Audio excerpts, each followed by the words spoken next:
Since I was about 5 years old, I used to always question who we are as humans, where we've come from, and where we're going. I remember asking my mom all sorts of questions about where humans and gods came from, and reading books about ancient civilizations almost my whole entire life. It's just something that has been around with me forever. It's a strong sense to learn about the truth, about our origins and the meaning of life. As the years went by, from a young boy to a teenager, this urge turned into a calling to go and discover ancient civilizations and their histories. There is scientific evidence of so many things around us that the ancients, who lived thousands of years ago, used lost technology to build such magnificent things around the world, such as the pyramids, or ancient bridges, or temples, or cities, and other structures. There's even proof of ancient machinery and an understanding of the manipulation of energy.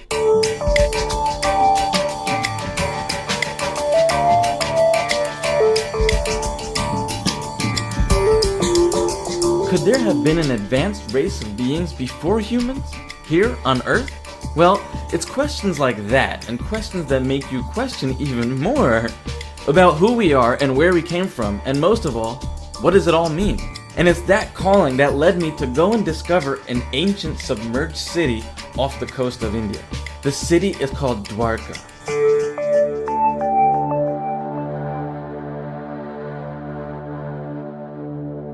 Now, along my journey in learning about this long-lost civilization, I emailed every person I could find associated with the excavations and the archaeological digs that they did many years ago. Something interesting started happening. I realized that I couldn't get a single lead to follow up with me.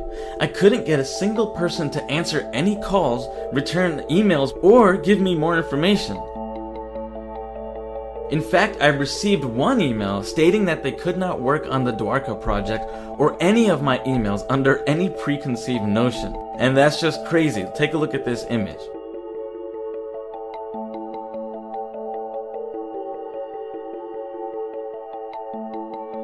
That's when I started wondering, what are they trying to hide?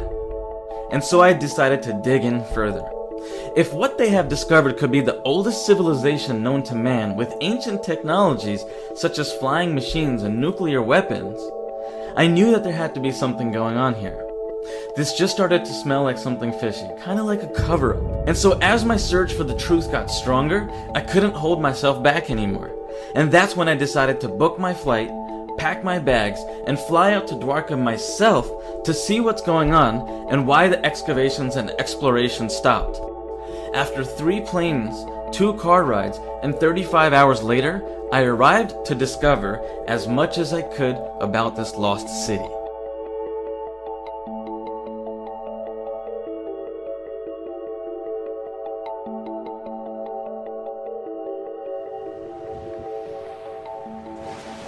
Over the last 4 years, I've been researching this city that's been submerged underwater.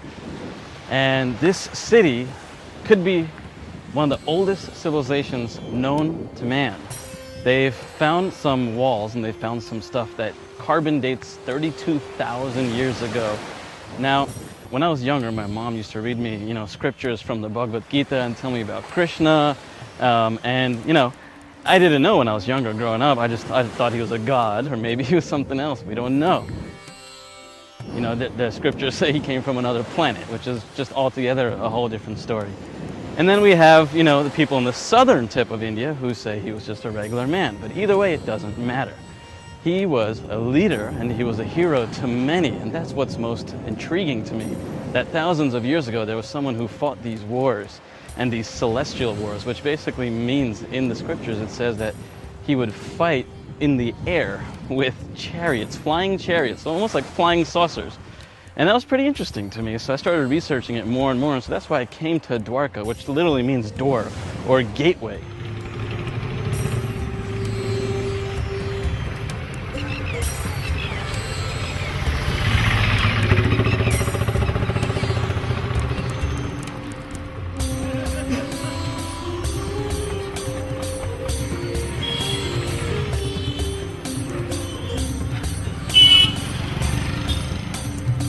They started excavating this area around here in the 1960s, and they continued it until the 1990s, and then they put a full stop on it.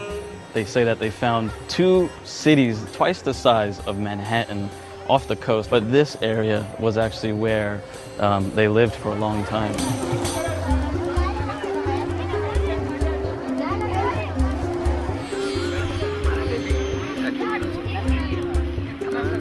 No one really understands why they put a full stop on it. I mean, it could literally prove to be the oldest civilization known to man. So I decided to actually come out here and figure it out for myself.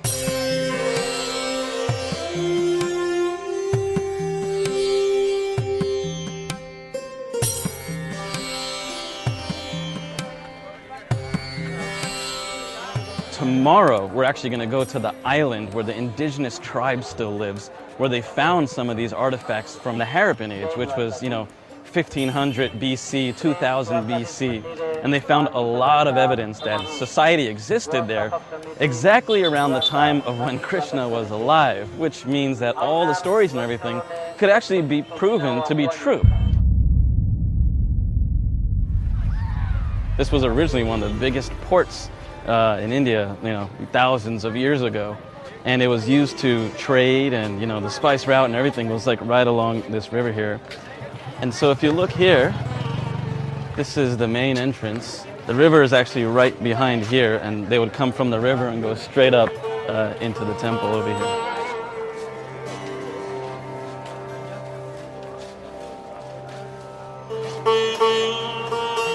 So can you tell me a little bit history about the temple? This is the main temple of Dwarka, and it has a 5,000 years old history. One of 4 holiest places in India is this temple.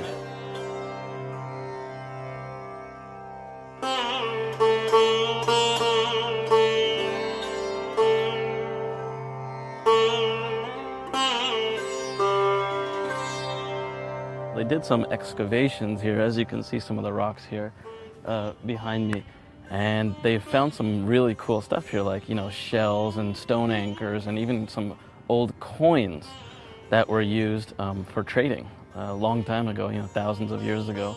Some of these rocks here, and you can see all the different shells in here that are stuck in here. This is all like sandstone that's been compressed over time. So it's pretty cool exploring this area and seeing all these different kinds of stones and some of the stuff that they've excavated over the last 20 to 30 years. And then mysteriously stopped.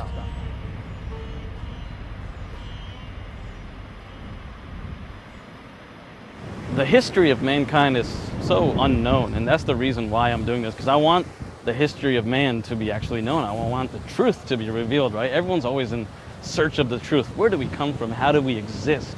And what are we doing here? My goal in life is to figure that out. So that's why I'm here. And my wife and I started a nonprofit, and the nonprofit foundation is actually going to be for things like this, discovering the origin of humanity. And not just in India and in Dwarka, but around the world too. As I continue down this journey, I want you to join me because I truly believe there is a link from the ancient to our future. What we are seeing around us is very real, and the things we are just starting to discover are starting to all point to the fact that there was at one point a much more advanced civilization that existed before us. What secrets do they know about the world that we don't? How were they able to build such precise structures, understand technology, and travel across universes? And most of all, who are we?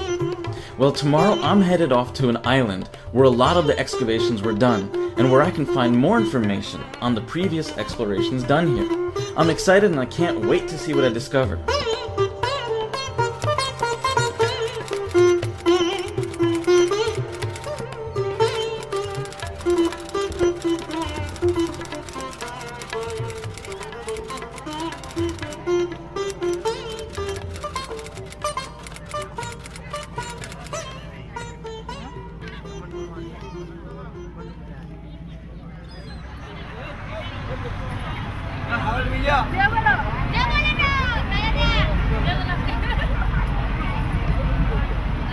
So here we are, I'm on the island of Dwarka. You can see that we took a boat here, and on the other side is the mainland. And this is the island where they found the remains from 1500 BC. And in the ocean over here, this used to all actually be land. Everything that you see water here, and it was all submerged out all the way into the sea over there and into the sea over there, all submerged where they actually did the underwater excavations. So here, we're actually going to go to a couple temples here and go to a couple of the excavation points. We're going to go and explore, and it's absolutely amazing here. The energy here is absolutely just vibrant. So you see a lot of these women around me and the men around me that are wearing this. They actually have tattoos all around their arms and their necks. And those are the indigenous tribe of this area and also on the mainland that we just came from. And so those people, they actually only speak one language, and that's called Gujarati. And they don't speak English, they don't speak Hindi, which is the national language, nothing.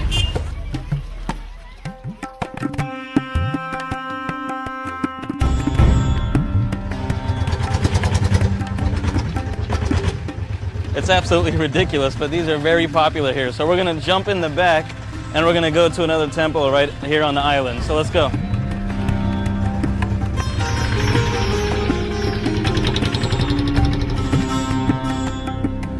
So we're here at the other temple, and what they're doing here is everyone is lined up and eating the offering that they've given to God.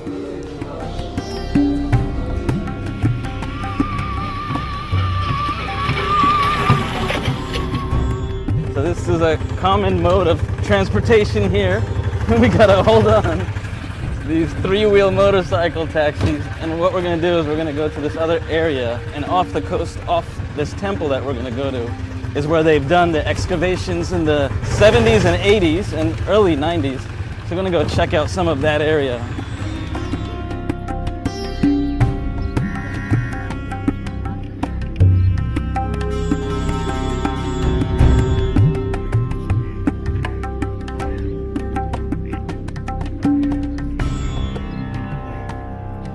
So this is one of the areas where some of the stuff you can see just kind of washes up on shore. So what I've seen here is you have random stuff like this, these round circle stones, and some of this stuff, it has inscriptions on it.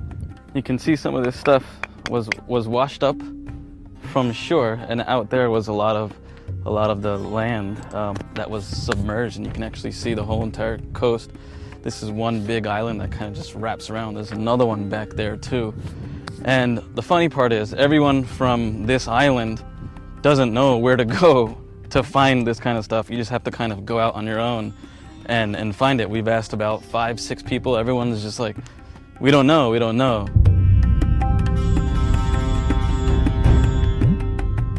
Found some other things as well. Looks like this is pieces of a wall. It's all kind of just broken and coming onto shore, and I'm sure there's tons and tons of other stuff that we can go along the coast and just find, but we actually have to go out and go diving. But the government of India actually banned all of that stuff and put a stop on all of it, which is pretty interesting. The artifacts I found in Dwarka were not just fiction, and I wasn't just finding this stuff randomly. I knew I had to go deeper. Why? Because there's an ancient text called the Mahabharata describing a beautiful city called Dwarka. This ancient text also mentions that Dwarka was built by Krishna and was eventually devoured by the sea, making it a lost underwater kingdom. And so here I was in that exact city, that exact lost kingdom, looking for more information, but no one could help me? Well, the Mahabharata is one of the major Sanskrit epics of ancient India and is actually the longest one as well. There have been many attempts to unravel its history and compositional layers. It is a very complex text consisting of 18 books. These books describe a war between the Pandavas, led by Krishna, and the evil Kauravas, in which 4 million soldiers are said to have died in 18 days. Now, did Krishna really exist during this time? Could such a war have taken place so long ago? Was Dwarka a real city where this war took place? Well, prior to coming on this trip, I discovered that the most significant supporting evidence of this war, evidence of Dwarka, evidence of ancient technology, and evidence of Krishna's existence actually came from astronomical references which were discovered by Dr. Narahari Achar, a professor of physics at the University of Memphis, who is the world's foremost researcher of the astronomical events described in the ancient texts. Traditionally, Indians have believed that the war took place about 3000 BC, but modern scholars who have a more critical approach to the study of the epics take a different view. Professor Achar said that there are many types of astrological events referred to in these ancient texts, consisting of eclipses and comets and conjunctions of planets with different stars.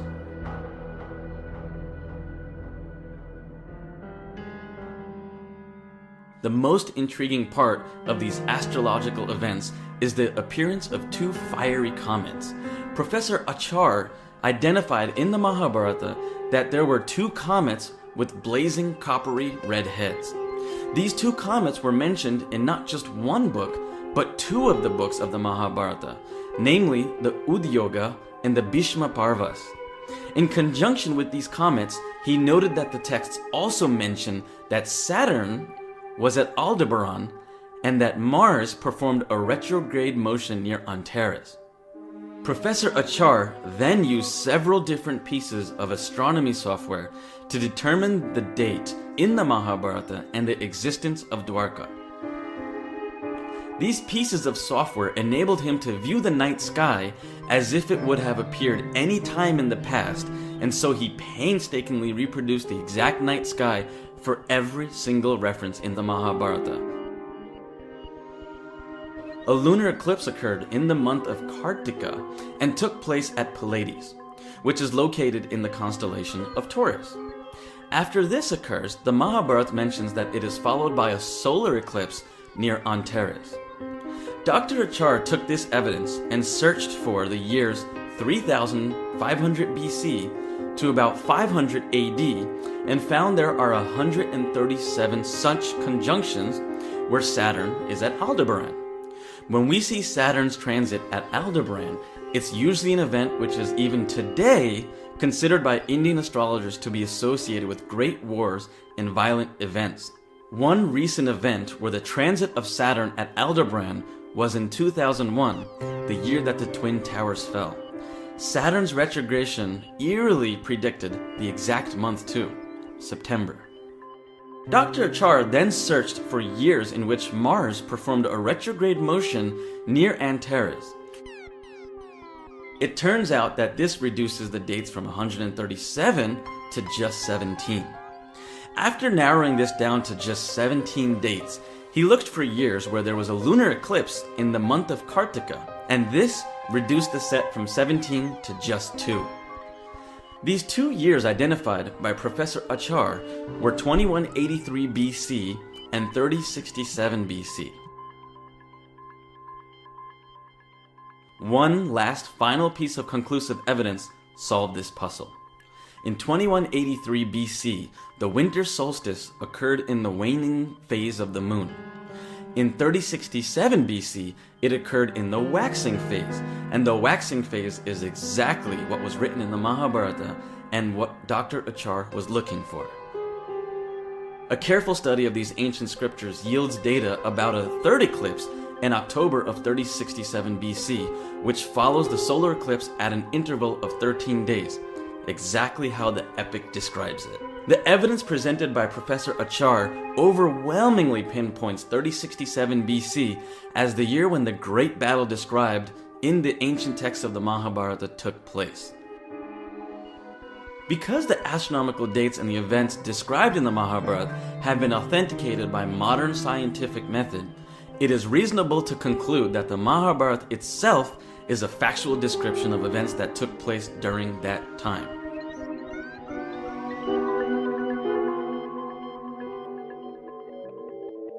As I dug in more, I found references to Dwarka and references to flying machines, or what are commonly referred to as vimanas in the ancient text. I discovered there are 41 places in the Mahabharata where they mention vimanas. Of the 41 mentions of these flying machines, there is one particular interest that deserves special attention, in which there was an air attack by King Salva on Krishna's capital of Dwarka. It was written that King Salva had an aerial flying machine known as a Sobhapura, in which he came to attack Dwarka. Details of this can be found in the ancient Sanskrit text called the Bhagavata Purana. In the Bhagavat Purana, which is sometimes called the Srimad Bhagavatam, there's a description of a vimana made of metal that was used by the king Shalva to attack the city of Dwarka, which was Lord Krishna's city. There's still a city of that name in the Gujarat state of India, in northwestern India. In ancient times, it was the capital of Lord Krishna, who was, you could say, the head of the forces of good in the universe. This King Shalva was opposed to Lord Krishna, and he wanted a weapon that he could use to attack the city of Dwarka. Delighted with his new wonderful and powerful airship, the wicked King Salva gathers his army and heads for the city of Dwarka to battle with Krishna. From his excellent vimana, he threw down a torrent of projectiles. A fierce vortex arose and blanketed the entire area with billowing dust. Then Lord Krishna suddenly appears in his shining chariot to confront King Salva in battle. When Salva saw Krishna's chariot on the battlefield, he thereupon released a great and powerful weapon, which flew through the sky with a roaring sound like a great meteor. The text describes it as being so bright that it literally lit up the night sky. Now this sounds a lot like a blazing rocket, and as Krishna began his counterattack, Salva engages the special powers of his vimana in an all-out effort to avoid destruction. He began to shower missiles from the sky. Krishna at last threw a powerful ground-to-air weapon which hit the plane in the middle and broke it into pieces. The damaged flying machine fell into the seas of Dwarka. This vimana was used to attack the city of Dwarka. In the end, Lord Krishna shot it down and it crashed into the ocean off the coast of Dwarka. So that's an example of a vimana made of metal. And it had a very unusual flight pattern. It said it could appear several places at once and then come together in one form again. So it appears to have had an ability that modern militaries are developing, the ability to fool the defense forces of a country into thinking that there are many different attacking aircraft when in fact there's only one, and this will confuse, say, the radar detection systems.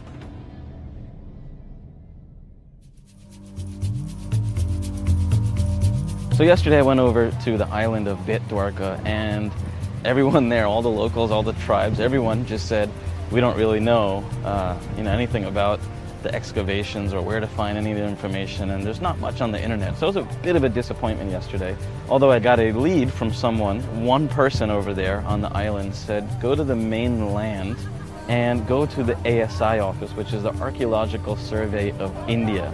Now, this organization was one of the lead government agencies that helped drive the initial exploration and expedition and excavations that were going on in the 60s, 70s, 80s, and 90s. And so all we had was a last name and a general location. So after about 20 minutes of walking or so, we actually found this guy and we found the location of where he was. This man is actually very interesting. He told me that a lot of the stuff that was originally done here is not located here anymore. We actually have to go to a place that's 10 hours away, and I'm actually taking a car there tomorrow, 6 o'clock in the morning, sitting in the car for 10 hours, and I'm going to the main office in Vadodara.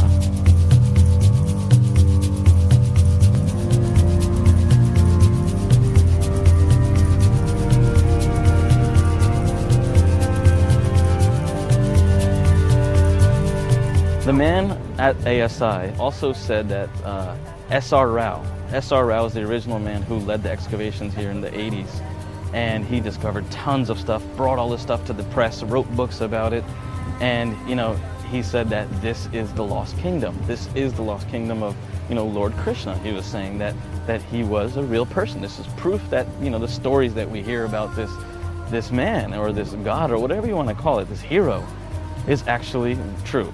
ASI, I asked the guy, I said, why did everything stop? You know, if this is true, why wouldn't you excavate more and get as much information as you can? If you found stuff that predates 5,000 years ago, 9,000 years ago, even some things that were 30,000 years ago, why wouldn't you want to investigate more? And he says, everyone just quit. So this was interesting to me, and so I asked him, was it a budget issue? And he says, no, there's plenty of money for this project. Everyone just quit. No one had any more interest in it because there wasn't any interest for it. And here's something even more interesting. The man that took over after S.R. Rao mysteriously disappeared, he vanished as well.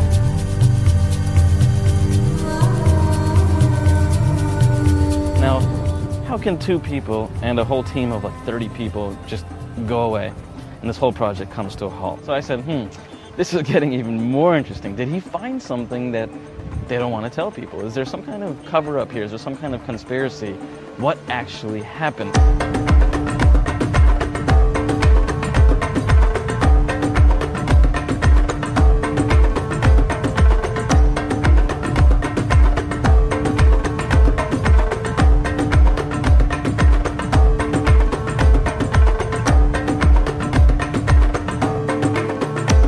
So here I am in Vadodara. It took about 10 hours to get here, long journey. And so today in the morning, I went over to ASI, which is the head office that I was told to come to. So after going to the office, took about an hour before the guy actually saw me. Turns out he's a really, really nice guy. And so I'm actually gonna go see him tomorrow and have another meeting with him. I'm gonna start actually pry information out of him about the whole exploration and why it stopped and where this man disappeared to and what's actually going on over there. On March 26th, the day after my 11-hour journey by car, I met with Dr. K.C. Noriel, the superintending archaeologist and director of the Archaeological Survey of India. He was a bit standoffish at first, but then I explained to him that I'm doing this for non-profit and I wanted to interview him to help spread the knowledge that the world needs to know. Dr. Nariel sort of lit up when I said that, and he brought up 2 other excavation points that he wants me to be involved in. It was cool stuff, but still evading the subject at hand. I asked if he could go on camera for an interview today regarding the submerged kingdom and civilization of Dwarka, and he said that he had to go to a meeting, and we could talk tomorrow after he gets his papers together. So I scheduled a meeting with him for tomorrow at 1 p.m. After Dr. Nariel told me that he needed to get his stuff together, I left and went to go look for someone else to get more information. I was tired of getting the runaround. That's when I looked up a local university that was involved in the excavations, and I found a school called MS University. At the local university, I went around asking for the head of the archaeology and the ancient history department. The archaeology and the ancient history department helped out with the excavations in the past, so I figured they would be perfect to answer some of my questions. After about 30 minutes of roaming the university, I finally found the office. Dr. K. Krishnan was his name, and he was the head of the Department of Archaeology and Ancient History. I was told by his assistant that he was at a meeting.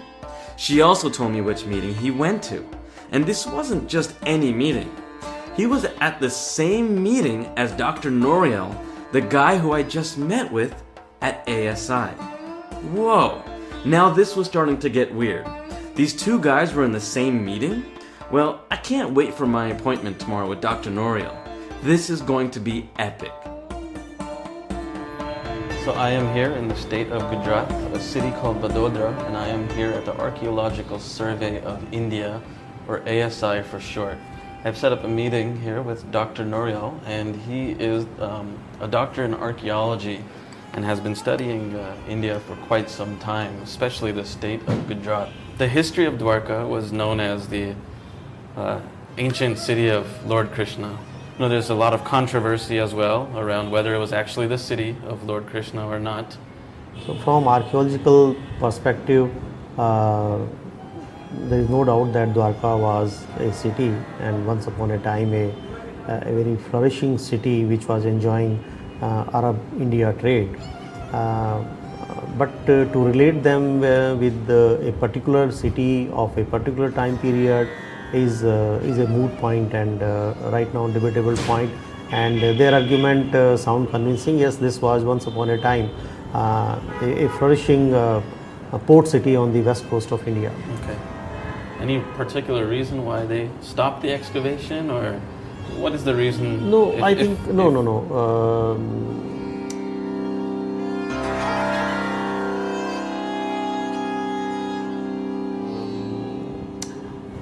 Whenever we undertake any excavation project, we have set goals, aims, and objectives. But if we had found something from so long ago, then why not find more?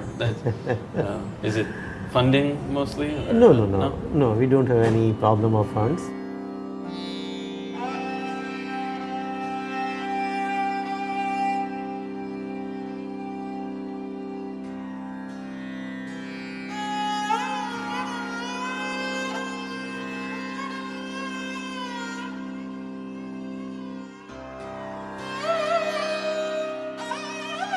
But as I said that we have academic goals, academic questions, research questions. So once we have realized we don't see any point in going further unless more research questions are framed, and then we plan to find answers to them. Okay. One more question. In the ancient scriptures, they talk about using vimanas. Vimanas. Vimanas, Yeah. yes. Which are basically saying flying chariots. You see, one can build up n number of theories, but then the central issue is how to substantiate that. What are the conclusive proof to support that? So this is, as far as I understand, maybe a fig of imagination. After I left the ASI office, I cruised on over to the Archaeology and Ancient History department at the local university where I was looking for the same guy I went looking for yesterday. I walked over to the university and finally found Dr. Krishna at the Ancient History department. It was an amazing meeting. He mentioned to me that he did not want to be on camera because he didn't want to be the one known to give this away or to talk about this. He said that the government put a stop to the excavations because of politics, but he believes that if the people from outside of India push for it, they will reopen the excavations and the research. He actually put together a whole entire presentation that he was supposed to present in front of the government about the underwater kingdom, but then the government never got back to him. He is a true believer in having the truth revealed, and he said that he would help me in any way possible. He was totally on my side to discover this ancient civilization submerged underwater. He actually asked me to push forward on my mission. He really believes there's something in the submerged city and civilization, and there's tons of proof. But he doesn't know exactly what they found, and he doesn't have much access to it. When I left, I started to think about what had just happened. So the first guy I met, Dr. Noriel, at ASI was somewhat helpful.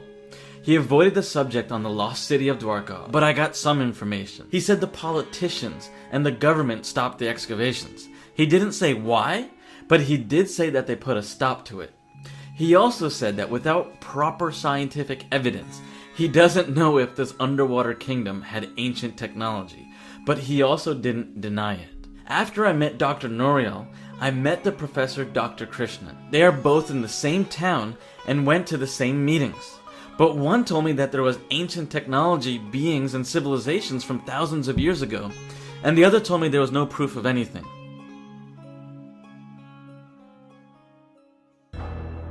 Sanskrit scholars and other non-Hindu intellectuals tend to look at such tales as if they were nothing more than highly imaginative mythology with no basis in fact. No doubt over time such stories have been embellished with religious overtones, but the often highly technological details embedded in some of these early texts remain difficult to explain. What's more are these certain objects, such as the ones I have found on shore. These were obviously man-made and carbon datable. They were also found in the 90s by Alok Tripathi. This and other discoveries by NIOT using C14 dating established an age of 7,500 years ago for the various artifacts excavated from the submerged site. Dr. Richard Thompson of Cornell University in 1993 is one of the few scholars who have given the subject a look. He wonders, if this is mythology, how did these authors of ancient India so brilliantly describe rocketry, ray weapons, and flying machines and highly sophisticated aircraft? And with the recent discovery of underwater ruins and astrological proof that Dwarka actually existed, academians should be asking themselves questions like, can we be so certain that there is not a core event behind this startling account? Rather than cast this subject aside as unworthy of our credibility, shouldn't we be regarding this account as deserving our interest and academic scrutiny? If we also take into account the archaeological evidence, the astronomical references, and all that has been handed down by the Indian oral and living traditions, we are led to the inevitable conclusion that Krishna, Dwarka, and ancient technology did actually exist around 3000 BC. And this is why I found it hard to believe that only a handful of people in Dwarka actually knew about what I was searching for. So, the next steps will be to do more research and create more awareness on Dwarka, to push the government to let us do more underwater excavations, because now I have no doubt that there's something there. On my 36-hour journey home, I started digesting everything that had happened to me over the last week. I started wondering why I even went on this trip in the first place. I realized that it all happened for divine reasons. Something was meant to be and something was meant to happen out of all this. It was almost like it was one big cover-up, and only when I interviewed Dr. K. Krishna from the university did I actually get some help. I then started wondering how many other places are like this around the world. There are lots of places around the world with ancient history, and Dwarka is only the tip of the iceberg. What knowledge do these places contain that we need? What can we find out about from our past that can be used in our future? We have places around the world like Machu Picchu, Egypt, Stonehenge, Atlantis, places in Mexico, and even in the United States. There are so many places like this that need our help. They need our help because we need a group of us to go in and free the information around these places that are being kept secret or have closed down shop. It's these places around the world that are the key to our future. What did the ancients know that we didn't? How could they build so many advanced buildings and know about astrology down to the finest point? What kind of technology did they have that we still can't replicate today? These are the questions that we at Ancient Explorers will attempt to uncover the answers to. These ancient and deeply profound questions and the search for the truth is what drives me and is what drives us as explorers. We at Ancient Explorers have a 6-step path. 1. Travel to ancient sites around the world. 2. Explore these sites in search of evidence of ancient technology, wisdom, or hidden treasures. 3. Establish a sustainable community around the ancient sites for the locals. 4. Document the process and create educational tools to help the world solve the mysteries in these ancient sites. 5. Support the movement with an online community of explorers and seekers who wish to join the mission. And 6. To use all the funding for the development of the project and put any profits towards the cultivation of nonprofits around the globe. If you're ready to join Ancient Explorers today and become a member, register to become a community member to help this movement. Inside the community, you'll find tons of interviews, videos, and documentaries like the one you just saw.